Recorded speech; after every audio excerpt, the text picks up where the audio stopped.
Rain lashed against the black stone walls of Ravenshollow Castle. Lightning clawed across the winter sky, illuminating towers that rose like dark sentinels above the sleeping countryside. Thunder rolled through the distant hills and rattled the stained-glass windows of the ancient estate. Inside, thousands of candles flickered in crystal chandeliers and silver candelabras.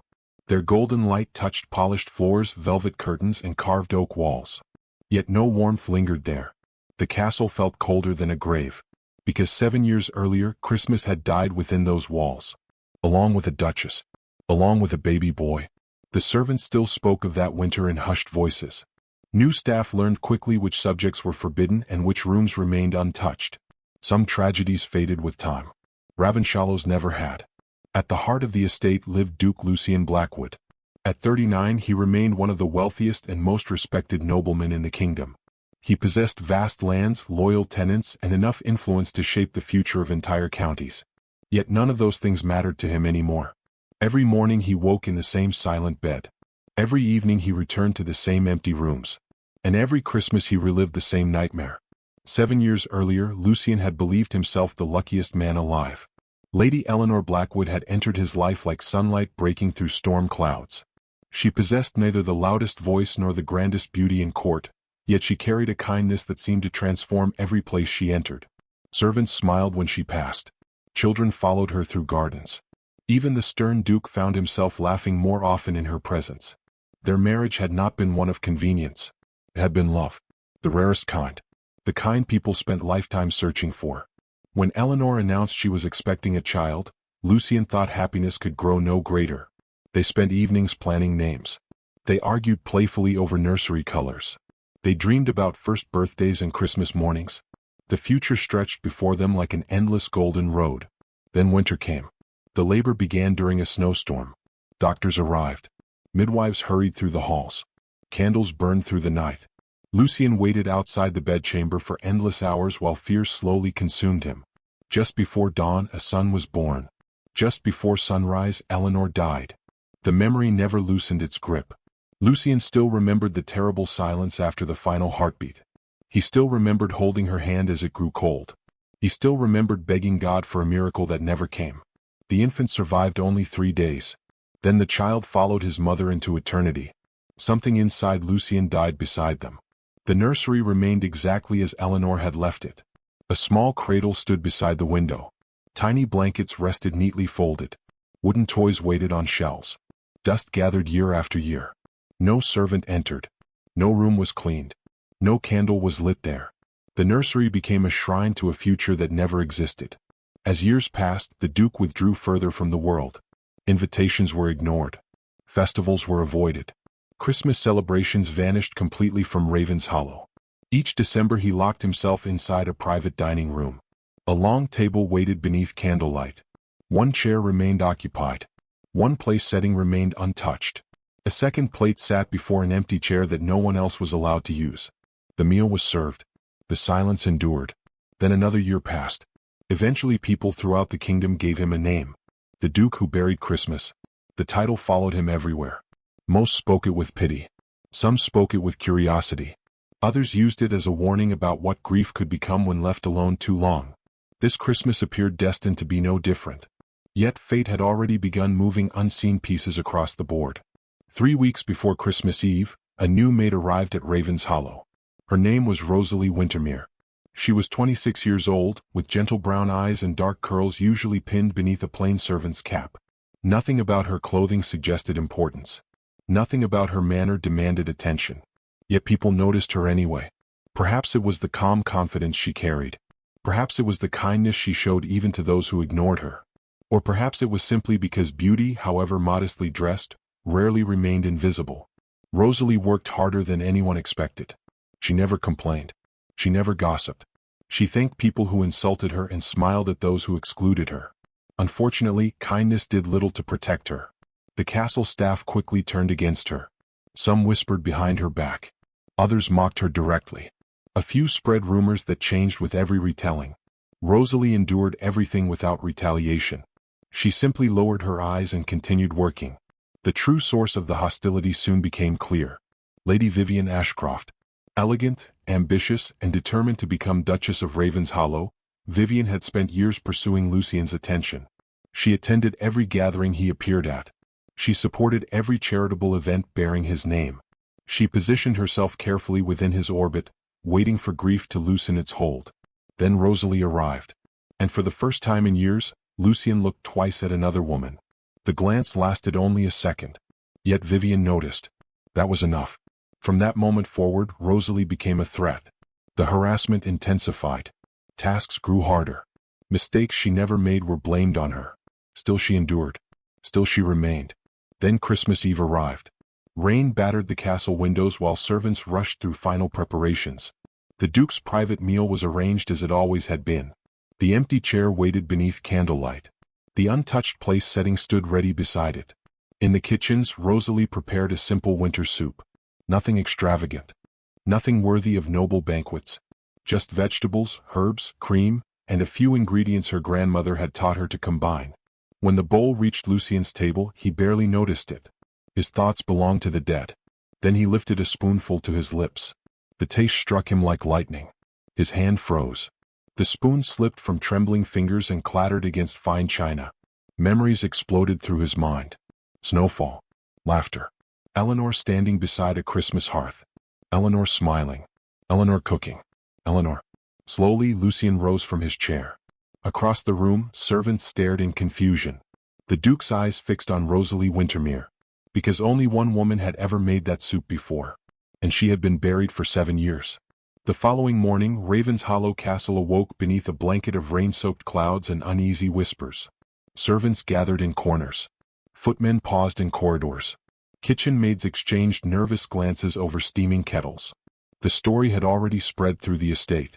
The Duke had abandoned his Christmas dinner. The Duke had spoken to a servant. The Duke had stared at Rosalie Wintermere as though he had seen a ghost. For the first time in years, something had disrupted the carefully preserved silence surrounding Duke Lucien Blackwood. And no one knew what it meant. Lucien himself could not answer that question. He had barely slept. Every time he closed his eyes, memories returned. Eleanor laughing beside a fireplace. Eleanor stealing vegetables from the kitchen while pretending innocence.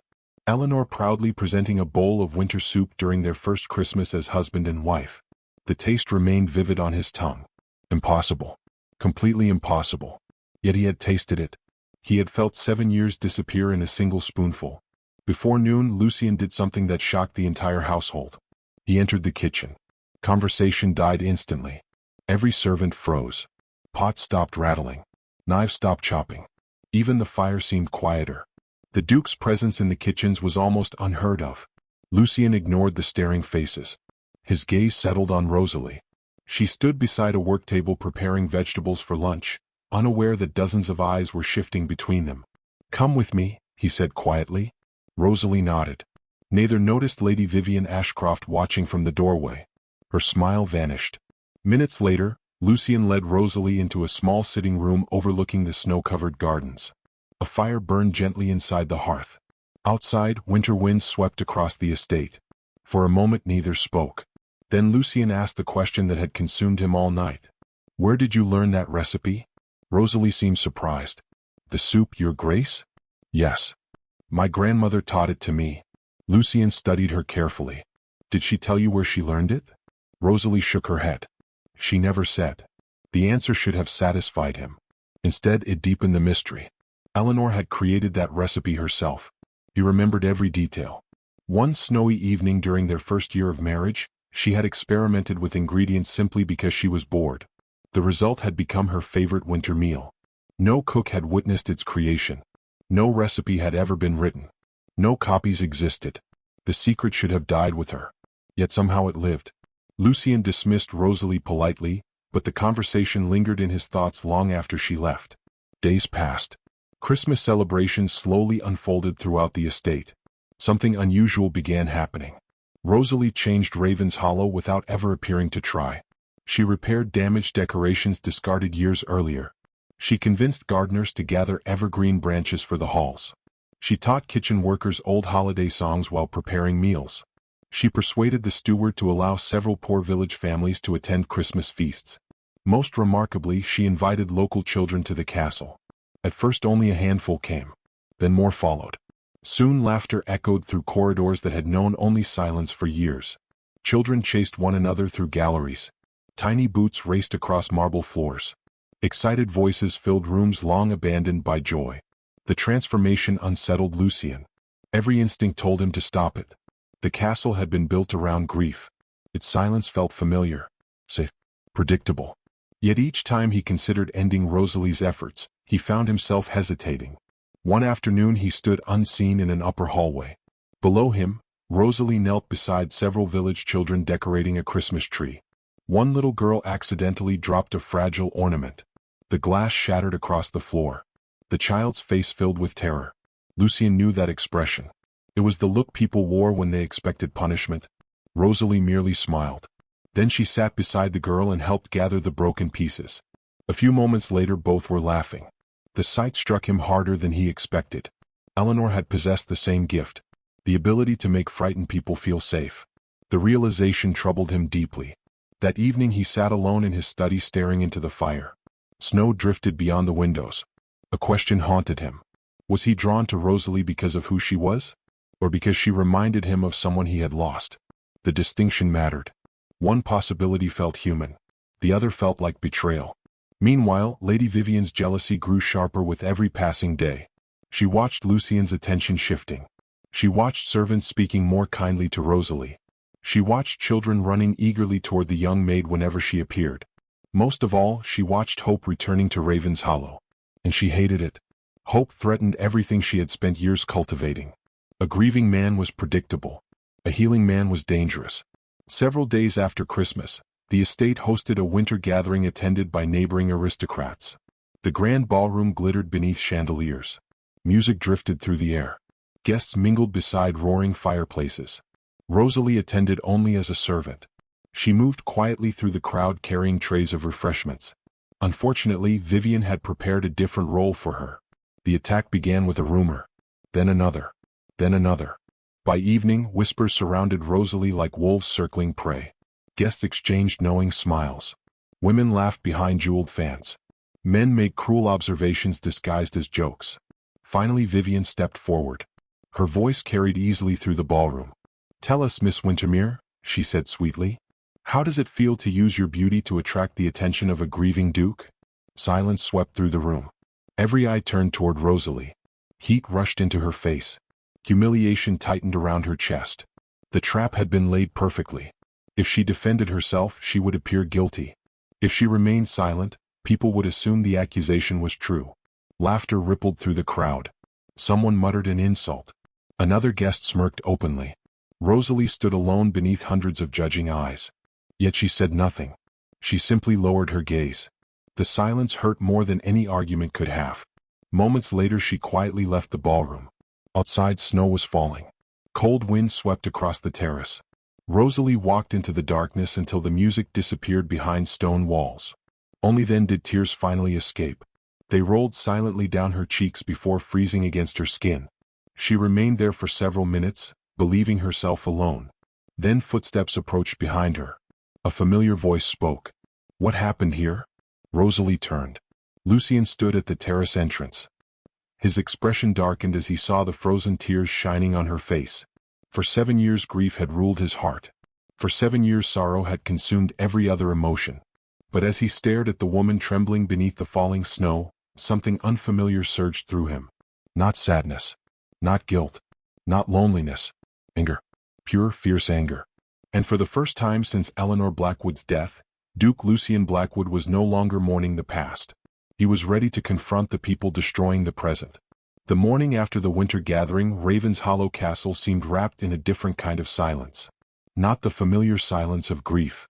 Not the hollow stillness that had haunted its corridors for 7 years. This silence felt tense, expectant, like the pause before a storm finally broke. Duke Lucien Blackwood stood alone in the estate archives, surrounded by shelves crowded with decades of records. Dust drifted through narrow shafts of sunlight filtering between heavy curtains. Leather-bound ledgers rested untouched beside faded maps and forgotten correspondence. For the first time in years, he was searching for answers instead of hiding from memories. The frozen tears he had seen on Rosalie's face refused to leave him. Neither could the impossible recipe. The mystery had become larger than a bowl of soup. Something connected Rosalie to Eleanor. He could feel it. What he did not know was how. Hour after hour, he examined old financial records from the years before Eleanor's death. At first he found nothing unusual. Then he discovered a pattern. Small monthly withdrawals. Regular payments. Significant enough to matter.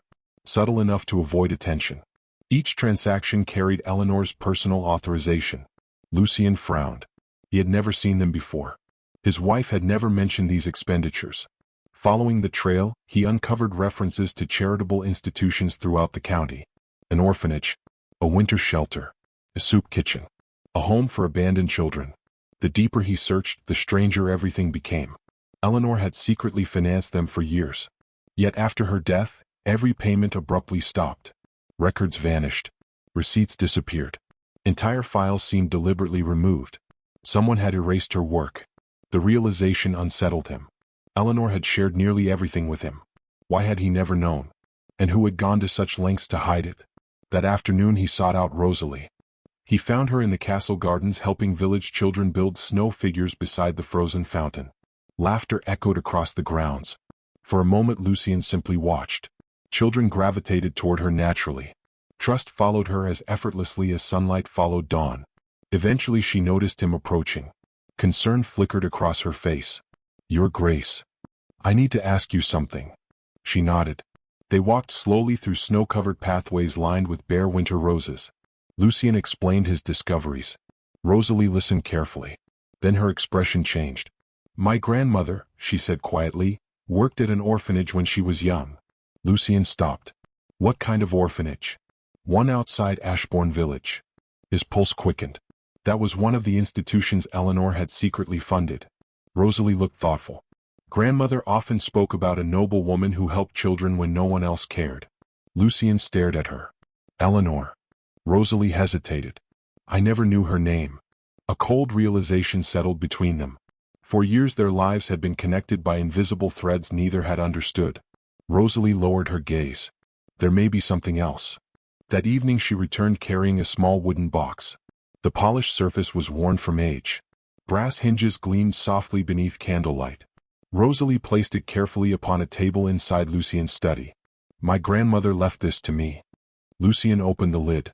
Inside rested bundles of letters tied with faded blue ribbons. The sight stole his breath. He recognized Eleanor's handwriting instantly. The elegant curves. The precise strokes. The familiar signature. His hands trembled as he lifted the first letter. The room seemed to disappear around him. Only Eleanor's words remained. Letter after letter revealed pieces of a life he had never fully known. She wrote about lonely children. She wrote about families shattered by poverty. She wrote about mothers forced to leave infants behind. Most painfully, she wrote about her own heartbreak.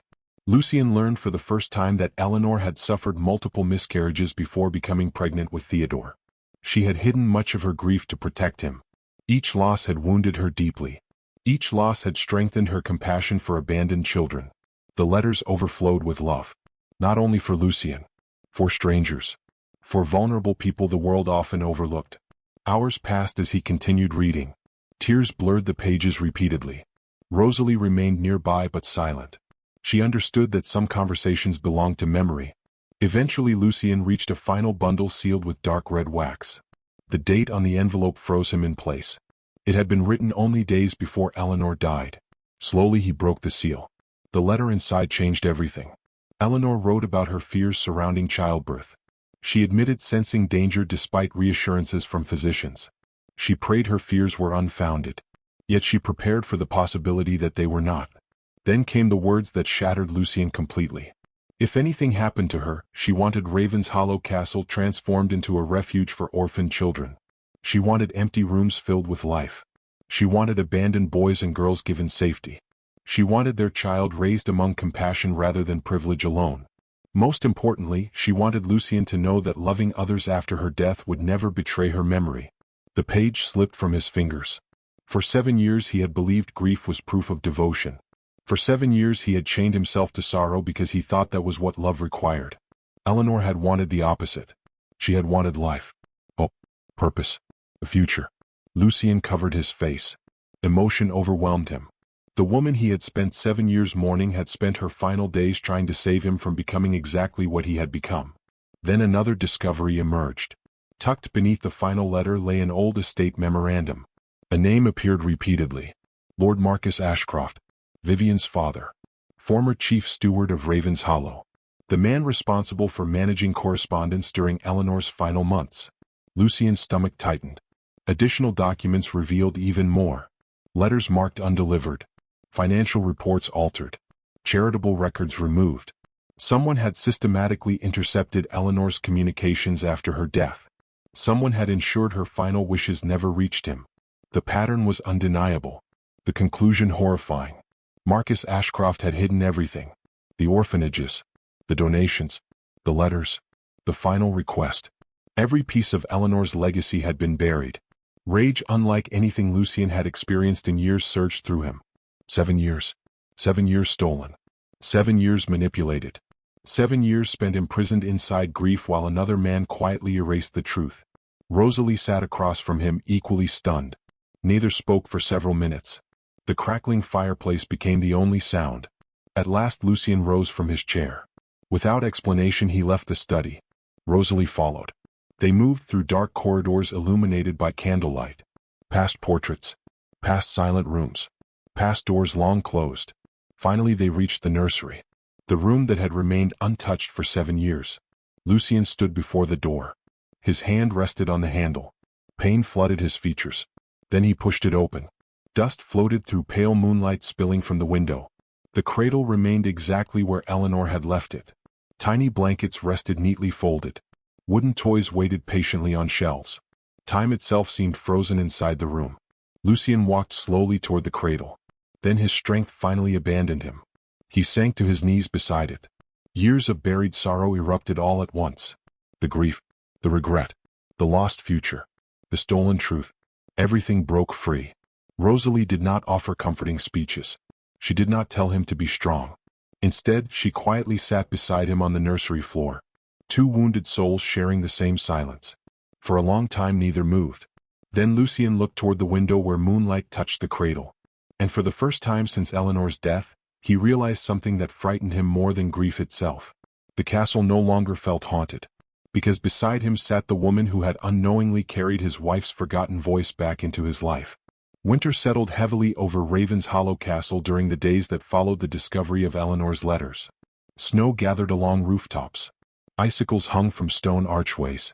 The countryside disappeared beneath endless fields of white. Yet inside the castle, another storm was gathering. Lady Vivian Ashcroft understood that everything was slipping away. For years she had built her future upon one assumption. Duke Lucien Blackwood would remain trapped in grief forever. A lonely man could be guided, manipulated, eventually persuaded. But Rosalie Wintermere had changed the rules. The castle was changing. The Duke was changing. Most dangerous of all, hope was returning. Vivian saw it every time Lucien listened when Rosalie spoke.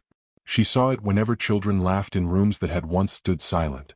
She saw it whenever servants smiled at the young maid who had become impossible to ignore. Jealousy slowly transformed into desperation. And desperation soon became cruelty. The plan began quietly. A jeweled necklace belonging to a visiting countess disappeared during a dinner gathering. The loss caused immediate concern. Servants searched guest chambers.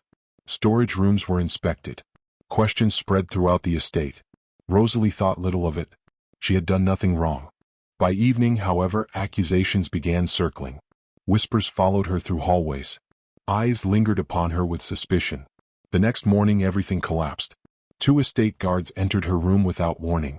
Several servants followed behind them. Rosalie barely had time to rise from her bed before one guard opened her wardrobe. The missing necklace lay hidden among her belongings. Shock stole her voice. For several seconds she simply stared. The countess gasped dramatically. Servants exchanged knowing looks. Vivian stood near the doorway with carefully disguised satisfaction. Rosalie understood immediately. The necklace had been planted. Yet understanding and proving were very different things. She denied the accusation. No one listened. Within an hour, word spread beyond the castle. The beautiful maid who had captured the Duke's attention was apparently a thief. Exactly the story Vivian wanted people to believe. By afternoon, local authorities arrived.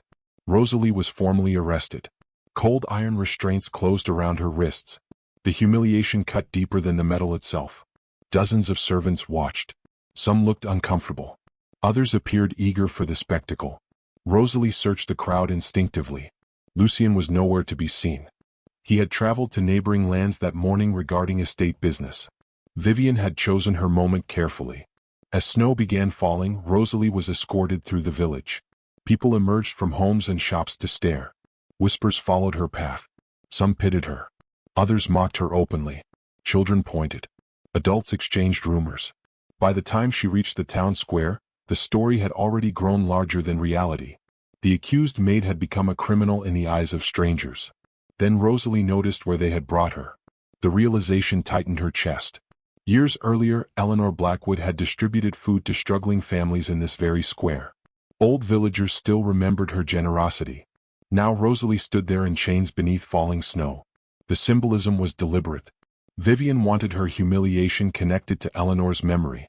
Wanted the entire county to witness her downfall. Wanted every bridge between Rosalie and Ravenshollow destroyed forever. Hours passed. The cold deepened. Snow settled upon Rosalie's shoulders and hair. She remained silent. Not because she had surrendered, because she was exhausted. Months of rumors. Weeks of hostility. Days of public judgment. The weight of it all pressed heavily against her spirit. For the first time since arriving at Ravenshollow, she questioned whether she truly belonged there. Near sunset, a carriage thundered into the square. Horses sprayed snow in every direction. Villagers turned. The carriage door opened. Lucien stepped out. His expression alone silenced the crowd. He had learned of the arrest only moments earlier. The journey back had been merciless. Yet nothing compared to the fury now burning behind his eyes. When he saw Rosalie standing in chains, something inside him hardened. Not grief. Not heartbreak. Resolve. He crossed the square without hesitation. The crowd parted instinctively. Rosalie looked up as he approached. For a moment neither spoke. Then Lucien removed his heavy winter cloak and draped it around her shoulders. The simple gesture stunned everyone watching, including Vivian. The Duke turned toward the magistrate overseeing the matter. Release her. The man hesitated.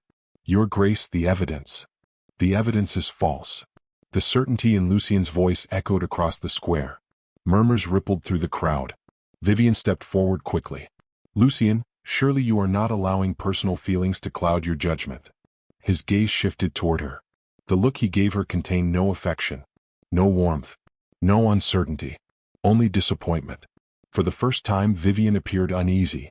Lucien had spent the previous hours conducting his own investigation while traveling home. The timing of the theft, the planted evidence, the contradictory witness statements. Nothing aligned. Most importantly, one frightened servant had finally confessed. Money had changed hands. Instructions had been given. The necklace had never been stolen. It had been hidden. Every detail led back to Vivian. The truth emerged piece by piece before the entire village. Bribed servants were questioned. False statements unraveled. Timelines collapsed. Witnesses contradicted one another. The carefully constructed lie disintegrated beneath scrutiny. Faces in the crowd began changing. Suspicion shifted. Judgment reversed direction. People who had condemned Rosalie now stared at Vivian. Shock gave way to anger. The humiliation intended for one woman slowly attached itself to another. Vivian realized she was losing control. Desperation overtook caution. She denied everything. Blamed servants. Blamed misunderstandings.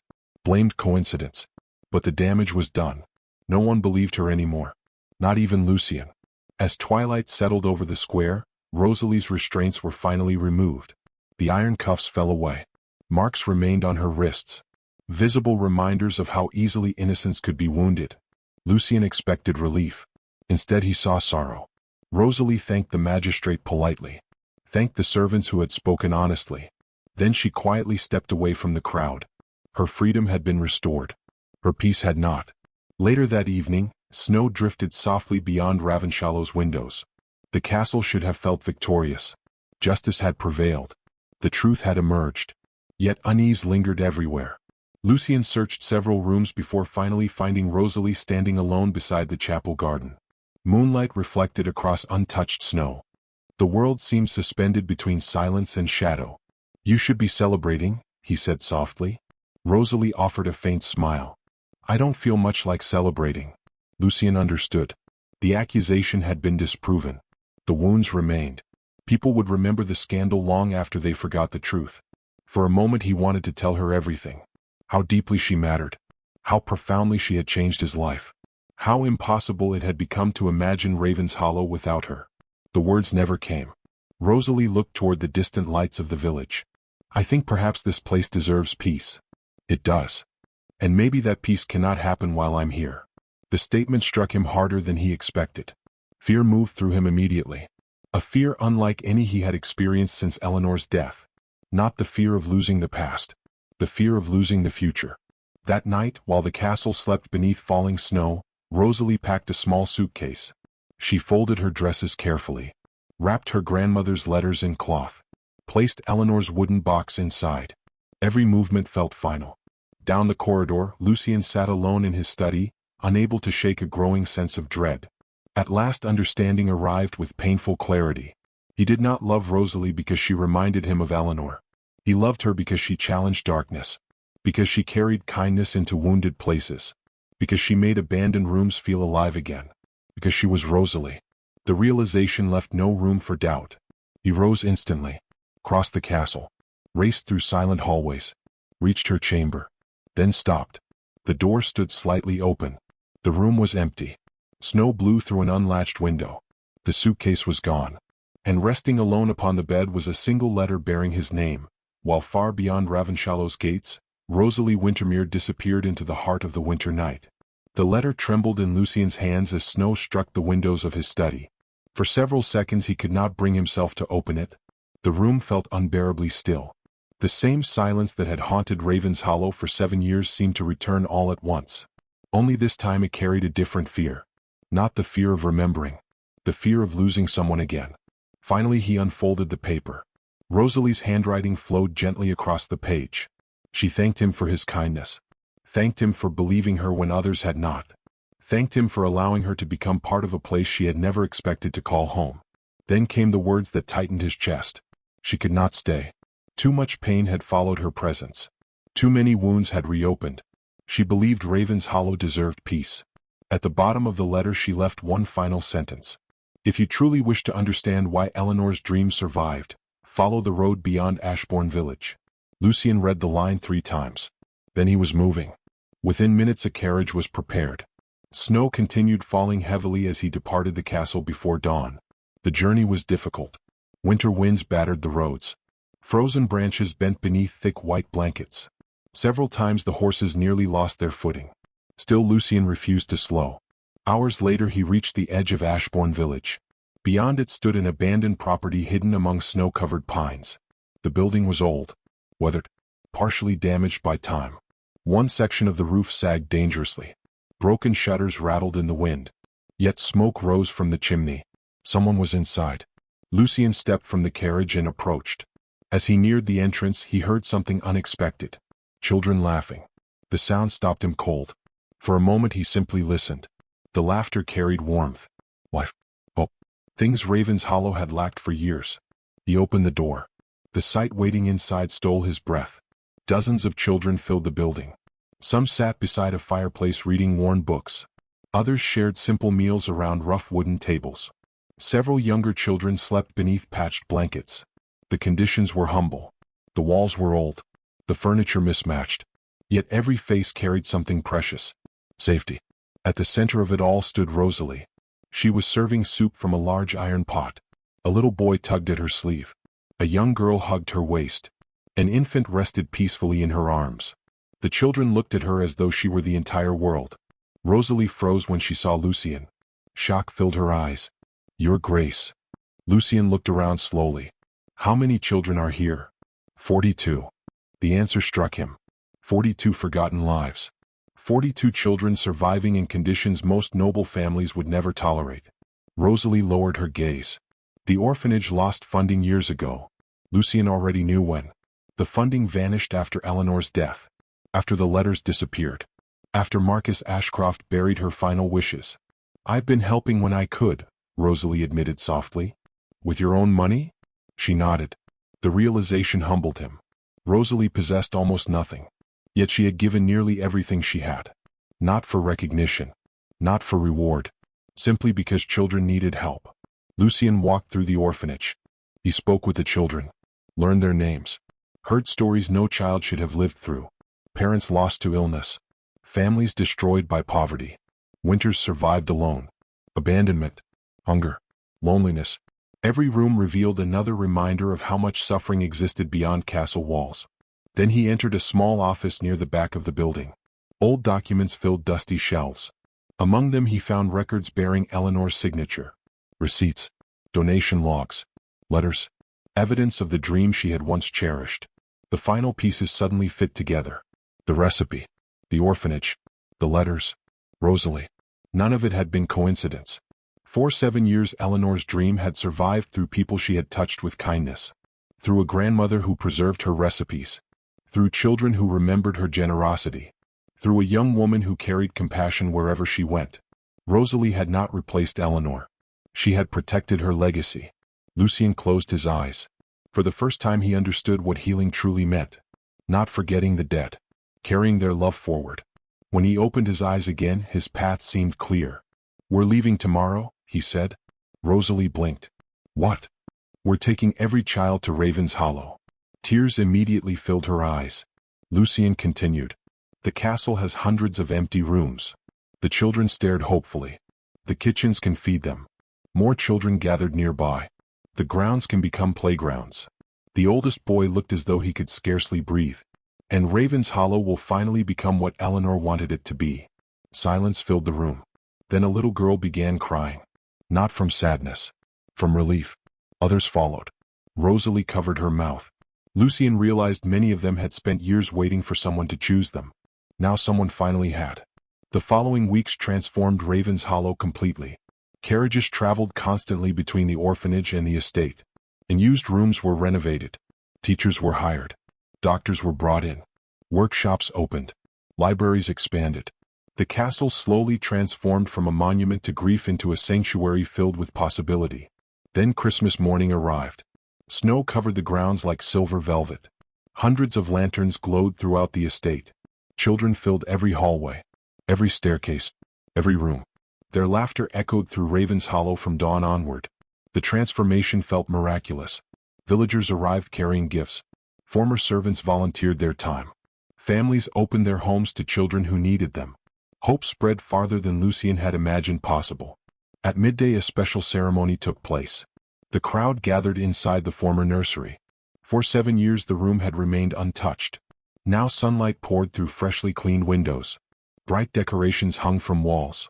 Children's drawings covered empty spaces. Life had returned. At the center stood a glass display case. Lucien approached carrying a small silver rattle. The same one purchased for the son he never had the chance to know. The room fell silent. Carefully he placed the rattle inside. Beside it rested a portrait of Eleanor. Beautiful, gentle, smiling exactly as he remembered. No longer hidden. No longer trapped inside memory. The crowd bowed their heads. Rosalie stood nearby, tears shining in her eyes. Lucien looked at the portrait. For years he had believed loving Eleanor meant preserving pain. Now he understood she had never wanted that. Love was not a prison. It was a gift meant to be shared. He turned toward Rosalie. Every child in the room watched. Every villager waited. Many expected a proposal. Instead, Lucien walked forward and took her hands. "Rosalie Wintermere," he said, his voice carrying through the room, "you brought life back to a castle that had forgotten how to live." She blinked rapidly. "You protected a dream that should have been lost." Tears rolled down her cheeks. "You reminded me that grief and hope can exist together." The children gathered closer. Lucien smiled. "I am not asking you to become my Duchess today." Surprise crossed her face. "I'm asking you to help me build this future." Emotion filled the room. "Will you become my partner in creating a home for every child who needs one?" Rosalie laughed through tears. "Yes." The answer triggered thunderous applause. Children cheered. Villagers celebrated. Bells rang across Ravenshollow. Months passed.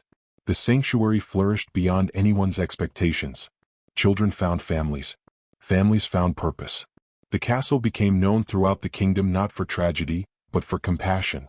Then, on the following Christmas Eve, beneath the first evergreen tree planted by the children themselves, Lucien finally asked the question his heart had carried for months. Snow drifted gently around them. Lanterns glowed overhead. Children watched from a respectful distance. Rosalie said yes before he finished speaking. Cheers erupted.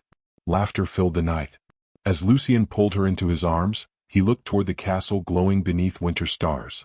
7 years earlier Christmas had died there. A duchess had died there. A child had died there. But now hundreds of children called it home, and as snow fell across Ravenshollow and joy echoed through every illuminated window, the Duke who had buried Christmas finally understood that miracles were not found in forgetting the people we lose. They were found in building something beautiful from the love they leave behind.